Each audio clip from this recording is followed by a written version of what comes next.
নমস্কার, বাংলা টক আমার ইউটিউব চ্যানেলে আপনাদের স্বাগত। প্রতিদিনের মতন আজকেও আমি আপনাদের সামনে একটি ভিডিও নিয়ে উপস্থিত হয়েছি। আজকে আমার ভিডিওর বিষয়বস্তু এই গত কিছুদিন আগেও যে বিষয় নিয়ে আমরা সবাই উদ্বেলিত ছিলাম, শহরতলি শহরের আধা মধ্যবিত্ত মানুষ জনগণ যেরমভাবে রাস্তায় নেমেছিলাম এবং সেই ঘটনাটি হঠাৎ করেই যেমন প্রায় শীতঘুমে চলে গেছিল।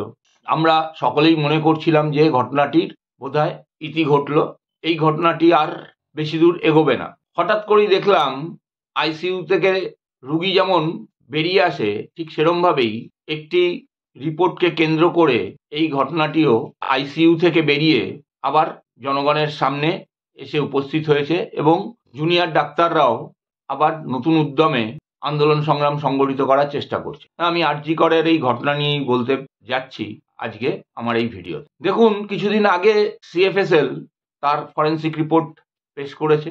মোদ্দা কথা সংক্ষেপে যদি দেখি তাহলে রিপোর্টে যেটা উল্লেখ করা হয়েছে সেটা এই যে আরজি করের সেমিনার রুমে ঘটনাটি সংগঠিত হয়েছে বলে সবাইকে জানাচ্ছিল কলকাতা পুলিশ তথা সিবিআইও এই ঘটনাটি সরাসরি উল্লেখ না করলেও তারাও প্রায় মেনে নিয়েছিল। সেই ঘটনাটিকেই তারা চ্যালেঞ্জ করছে সিএফএল এর পক্ষ থেকে তাদের ফরেন্সিক রিপোর্টে। কি বলছেন তারা বলছেন যে এই ধরনের ঘটনা যখন সংগঠিত হয় তখন যে মাত্রায় যার ওপর আক্রান্ত হচ্ছেন তিনি যে প্রতিরোধ করার চেষ্টা করেন তাতে যে ধস্তাধস্তি ইত্যাদি হয় সেরকম কোনো চিহ্ন তারা সেখানে পাননি। বস্তুত ঘটনাটি ঘটে 9 তারিখ, মেয়েটির দেহ উদ্ধার হয় 9 তারিখ সকালবেলা সেমিনার রুম থেকে।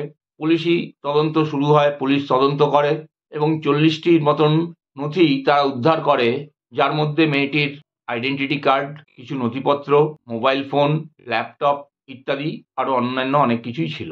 এরপরে হাইকোর্টের ডিভিশন বেঞ্চের নির্দেশে মামলাটির দায়িত্বভার গ্রহণ করে সিবিআই 13 তারিখ এবং তারা 13 তারিখ ফরেন্সিক আধিকারিকদের সিএফএসএলকে অনুরোধ করে তারা যেন এই জায়গার রিপোর্ট তদন্ত করে দেয়। সেই ফরেন্সিক আধিকারিকরা 14 তারিখ প্রায় 3.5-4 ঘন্টা ওই সেমিনার রুমের বিভিন্ন জায়গা তদন্ত করেন, ঘুরে দেখেন এবং সেই তদন্তের ভিত্তিতে তারা রিপোর্ট যেটা পেশ করেন সেটাতে এটা প্রকাশ পাচ্ছে যে ওই ঘরে যে জায়গায় ওই মেয়েটির দেহ পাওয়া গেছে সেখানে এরকম ধস্তাধস্তি করার কোনো চিহ্ন তারা পাননি। তারা কি পেয়েছেন? তারা ওই জায়গা থেকে যে তক্তার ওপরে একটা গদি মতন ছিল তার ওপরে মেয়েটির দেহ পাওয়া গেছে সেখান থেকে কয়েকটি তারা লম্বা চুল পেয়েছেন একটি মোবাইলের ব্যাক কভার এবং কিছু ছেঁড়া কাগজপত্র। এখন প্রশ্ন হলো, ঘটনা ঘটার 4 দিন পরে 5 দিন পরে তারা যখন এই জিনিসগুলো পান তাহলে তদন্ত করতে যখন কলকাতা পুলিশ প্রথমে এসেছিল তাদের নজর কি করে এটা এড়িয়ে গেল? প্রশ্ন 2 হচ্ছে, যে জায়গায় এই সেমিনার রুমটি অবস্থিত সেই জায়গায় একটি করিডোরের মাধ্যমে যেতে হয় এবং সেমিনার রুমের অদূরেই রয়েছে একটি নার্স স্টাফদের অফিস, যেখানে সর্বদা কোনো না কোনো নার্স থাকেন। আরও বিভিন্ন ডিপার্টমেন্ট রয়েছে, সেখানে রোগীরা থাকেন, রোগীর পরিজনরা যাতায়াত করেন, ফলে সেখানে সিসিটিভিও রয়েছে। এবার এই এত সব বন্দোবস্তর মধ্যেও সবার দৃষ্টির অগোচরে কি করে একজন ওই সেমিনার রুমে ঢুকতে পারে? দেখুন, সিবিআই এর আগে বিভিন্ন সময় বিভিন্নভাবে তদন্ত করেছেন, গেছেন, এখনো করছেন। বিভিন্ন সংগঠন, রাজনৈতিক এবং ডাক্তারদের সংগঠন সিবিআইয়ের আধিকারিকদের সঙ্গে যখন দেখা করতে চেয়েছেন তখন দেখা করেছেন।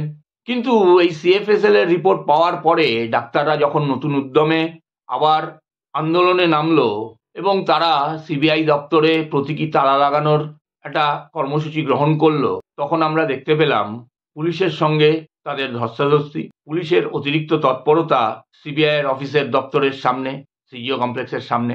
এটার কারণ কি? তাহলে এই সিএফএসএল এর রিপোর্টের ফলে পুলিশের যিনি কর্ত্রী তিনি কি ভয় পেয়ে এমন কিছু পুলিশকে নির্দেশ দিলেন যার ফলে সিবিআইয়ের সঙ্গে ডাক্তারদের কথা বলার সুযোগ থাকলো না, সিবিআইয়ের কাছে ডাক্তারদের পৌঁছে দেওয়া গেল না। সিবিআইয়ের আধিকারিকরা কিন্তু বারে বারে আরজি করে যাচ্ছেন, প্রতিদিনই প্রায় যাচ্ছেন এবং বিভিন্ন জায়গা ঘুরে দেখছেন, তদন্ত ইত্যাদি করছেন এবং তারা কথাও বলছে। যদিও তারা কিন্তু একটাই কথা বলছে, তদন্ত এখনো শেষ হয়নি, তদন্ত শেষ হলে তারা তাদের রিপোর্টটা জমা দেবেন। সুপ্রিম কোর্টে তারা দিচ্ছেন, সুপ্রিম কোর্টে যা হচ্ছে সেটাকে আমরা একটা নাটক ছাড়া আর কিছুই বলতে পারি না। কিন্তু এই ঘটনা, এই রিপোর্ট হঠাৎ করেই জনমানসে জুনিয়র ডাক্তারদের মতনই একটি আলোড়ন সৃষ্টি করেছে। কারণ বহু জায়গায় বহুবার বহুজন এই জায়গা নিয়ে প্রশ্ন তুলেছেন, এই ঘটনা একা একজনের পক্ষে সংগঠিত করা সম্ভব কিনা সেই নিয়ে প্রশ্ন তুলেছেন। স্বাভাবিকভাবেই প্রশ্ন তোলার কথা এবং আজকে সিএফএসএল এর এই রিপোর্টে দেখা যাচ্ছে তারা সেই সময় যে প্রশ্নটি তুলেছেন সেই প্রশ্নের যথার্থতা রয়েছে। শুধু তাই নয়, সিএফএসএল এর এই রিপোর্ট দেখাচ্ছে তারা যে তদন্ত করছিলেন, অর্থাৎ তদন্তকারী সংস্থাগুলো যে তদন্ত করছিলেন এবং যে রিপোর্ট দিচ্ছিলেন সেগুলো প্রায় মিথ্যার পর্যায়ে চলে যাচ্ছে। তাহলে কি গোড়ায় গন্ডগোল হয়ে গেছে? এটাই তো স্বাভাবিক। যে জায়গায় অপরাধ সংগঠিত হয়েছে সেই জায়গাটাই যদি নির্দিষ্ট করা না যায় তাহলে পরে অপরাধ কিভাবে হয়েছে সেটা বার করা যাবে? অপরাধ কারা করেছেন, কতজন ছিলেন, কিভাবে বার করা যাবে? নিশ্চিতভাবেই সিবিআইকে এর জবাব দিতে হবে। কিন্তু আমি আসছি ডাক্তারদের এই আন্দোলনের কথায়। দেখুন, প্রথম পর্বের ডাক্তারদের আন্দোলন মূলত শহরতলি কেন্দ্রিক ছিল। গ্রামের একটা বড় অংশের মানুষ এই আন্দোলনের সঙ্গে সম্পৃক্ত হতে পারেননি। অথচ সোদপুরের ওই মেয়েটি যেমন নির্যাতিতা হয়েছেন, প্রাণনাশ হয়েছে তার, এই একই রকম ঘটনা, এই একই রকম নির্যাতনের ঘটনা বাংলার গ্রামে গ্রামে হয়ে চলেছে। ফলে তাদের এই আন্দোলনে শরিক করতে হবে। শুধুমাত্র শহর কেন্দ্রিক মধ্যবিত্ত মানুষ এই আন্দোলনকে নিয়ে এগোতে পারবেন না। এই আন্দোলনের অভিমুখকে গ্রাম এবং গ্রামের থেকে গ্রামে প্রতিটি ব্লকে নিয়ে যেতে হবে। পাশাপাশি ডাক্তারদের প্রথম পর্যায়ের আন্দোলনে তারা যেমন এক শ্রেণীর রাজনৈতিক ব্যক্তিত্বের সামনে নো এন্ট্রি বোর্ড লাগিয়ে দিয়েছিলেন, তাদেরকে দেখলেই দুর্ছাই করা, তাদেরকে দেখলেই গো ব্যাক স্লোগান দেওয়া, এই কাজ করেছিলেন, সেই কাজ তাদের করলে চলবে না। দেখুন, বরাবর আমি বলি বা আমার মনে হয় কোনো রাজনৈতিক সহযোগিতা ছাড়া, রাজনৈতিক উপস্থিতি ছাড়া কোনো আন্দোলনই সফলতা পেতে পারে না। বিশেষ করে আপনি যখন শাসকের বিরুদ্ধে লড়ছেন, একটা সিস্টেমের বিরুদ্ধে লড়ছেন, একটা সিস্টেমকে বদল করতে চাইছেন, সেই সময় আপনাকে রাজনৈতিক ব্যক্তিত্বদের আপনার পাশে থাকতেই হবে। কিন্তু আপনারা প্রথমেই ভুল করেছিলেন, একটি দুটি দলকে বাদ দিয়ে। বিশেষ করে এসইউসিআই আপনাদের সঙ্গে ছিল, আপনারা তাদের মতাদর্শে চলেছেন।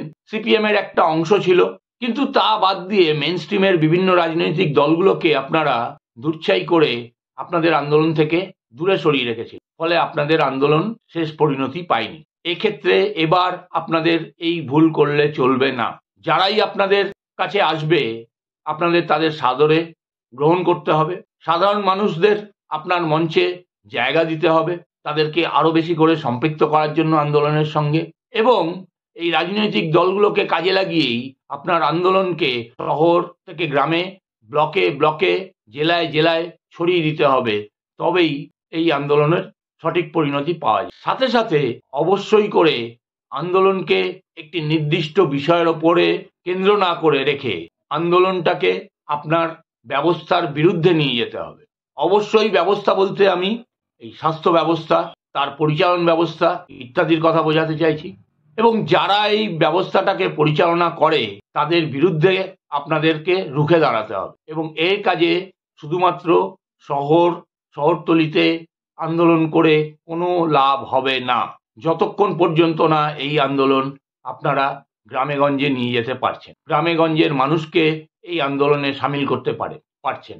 দেখুন, হতে পারে এটি একটি হসপিটালে একটি ডাক্তার, তার উপরে ঘটনাটা ঘটেছে, কিন্তু এই একই ধরনের ঘটনা তো গ্রামের বাংলার বিভিন্ন জায়গায় হয়ে যাচ্ছে। আপনাদের কিন্তু এই সমস্ত ঘটনাগুলোকেই এক জায়গায় নিয়ে এসে এই সিস্টেমের পুরো বিরুদ্ধে পথে নামতে হবে এবং অতি অবশ্যই নিজেদের মধ্যে তলায় 5টা 6টা গোষ্ঠী করে আলাদা আলাদা নিজেদের মধ্যে যুদ্ধ চালাবো আর ওপরে সবাই একসাথে এক মঞ্চে এসে ঐক্যবদ্ধ চেহারা দেখাবো, মানুষ এটাকে কিন্তু বুঝতে পারে। স্বাভাবিকভাবেই আপনাদের এই আন্দোলনকে এগিয়ে নিয়ে যাওয়ার জন্য এবং আরজি করে মৃতা ডাক্তারের বিচারের সঠিক পরিণতি পাওয়ার জন্য আপনারা যে দ্বিতীয় দফার আন্দোলনে নেমেছেন, সেই আন্দোলনে সকলকে সামিল করেই আপনাদের এগিয়ে যেতে হবে। না হলে পরে আপনাদের এই আন্দোলনও কিন্তু আবার ব্যর্থ হবে। কারণ প্রথম দফার আন্দোলনে জনগণ যেভাবে স্বতঃস্ফূর্তভাবে এই আন্দোলনে আপনাদের ডাকে সাড়া দিয়েছিল, এবার কিন্তু সেরমভাবে আপনারা সাড়া পাওয়ার জায়গায় নেই। জনগণ একটা সময়ের পরে এটা ধরেই নিয়েছিল আপনারা আপনাদের ব্যক্তিগত কিছু স্বার্থের জন্য, ব্যক্তিগত কিছু দাবি দাওয়া পূরণের জন্য আপনারা এই আন্দোলনকে মাঝপথে বন্ধ করে দিন। স্বাভাবিকভাবেই আপনাদের এই আন্দোলন, সেই আন্দোলনে সাধারণ জনগণকে আপনাদের মঞ্চে জায়গা না দেন এবং একত্রিত না করতে পারেন, তাদের সঙ্গে নিয়ে এই আন্দোলনকে যদি ছড়িয়ে দিতে না পারেন, তাহলে পরে এই আন্দোলনের কোনো পরিণতি নেই। দেখুন, আইনের পথে চলবে। তদন্তকারী সংস্থারা তারা নিজেদের মতন করে তদন্ত করবেন, রিপোর্ট দেবেন, এটা তো বাস্তব। কিন্তু তাদের ওপর চাপ সৃষ্টি করার জন্য, তাদের ওপর তদন্ত যাতে ঠিকঠাকভাবে এগোয় এবং দ্রুত এগোয়, সেই চাপ সৃষ্টি করার জন্য আপনাদের এই আন্দোলনকে কিন্তু সঠিক দিশা দিতে হবে। যে দিশাটা শুধুমাত্র আপনারা একা দিতে পারবেন বলে আমি মনে করি না। আবার আমি এটাও মনে করি না কোনো রাজনৈতিক ছত্রছায়ায় থাকে, রাজনৈতিক দলের ছত্রছায়ায় থেকে এই আন্দোলনকে আপনাদের করতে হবে, তারও কোনো মানে নেই। কিন্তু তার মানে এটা নয় যে কোনো রাজনৈতিক দলের নেতা বা নেত্রীরা যখন সেই জায়গায় আপনাদের কাছে যাবে, তাদেরকে আপনারা দুচ্ছাই করে তাড়িয়ে দেবেন। একটা কথা মাথায় রাখতে হবে আপনাদের, তারা আপনাদের কাছে যাচ্ছে তার কারণ তারা আপনাদের এই আন্দোলনকে সমর্থন করে এবং আপনাদের প্রতি সহমর্মিতা দেখিয়েই যাচ্ছে। তার সাথে সাথে আরজি করের নির্যাতিতা ডাক্তারের প্রতি সহমর্মিতা দেখিয়েই যাচ্ছে। ফলে আপনাদের অধিকার নেই তাদেরকে আপনাদের এই আন্দোলনের থেকে দূরে সরিয়ে রাখা। এর ফল আন্দোলনকে দুর্বল করে। ফলে আমি এটা মনে করি আপনারা আপনাদের আগেকার আন্দোলনের থেকে শিক্ষা নিয়ে অবশ্যই এবার এই ভুলগুলো করবেন না। প্রথমত, আন্দোলনকে শহরের মধ্যে কেন্দ্রীভূত না রেখে প্রতিটি জেলায়, প্রতিটি ব্লকে ছড়িয়ে দিতে দেওয়ার চিন্তাভাবনা নিশ্চয়ই আপনাদের মধ্যে থাকবে এবং এই কাজে আপনাদেরকে সহযোগিতা করতে পারে, আপনারা কাজে লাগাতে পারেন এই রাজনৈতিক দলগুলোকে। হতেই পারে কোনো একটি বিশেষ ঘটনাকে কেন্দ্র করে এই রাজনৈতিক দলগুলো নিজেদের মতাদর্শ, নিজেদের দলের ঝান্ডা সরিয়ে রেখে একই জায়গায় এলো, একটি মঞ্চের এলো যেখান থেকে আন্দোলনটাকে প্রসারিত করা যায়, যেখান থেকে আন্দোলনটাকে এই ব্যবস্থাপনাকে পাল্টানোর বিরুদ্ধে সংগঠিত করা যায়। ফলে এদিকে আপনাদের নজর রেখে আপনারা চলবেন, এই আশা রেখে আজকে এখানেই শেষ করছি। নমস্কার।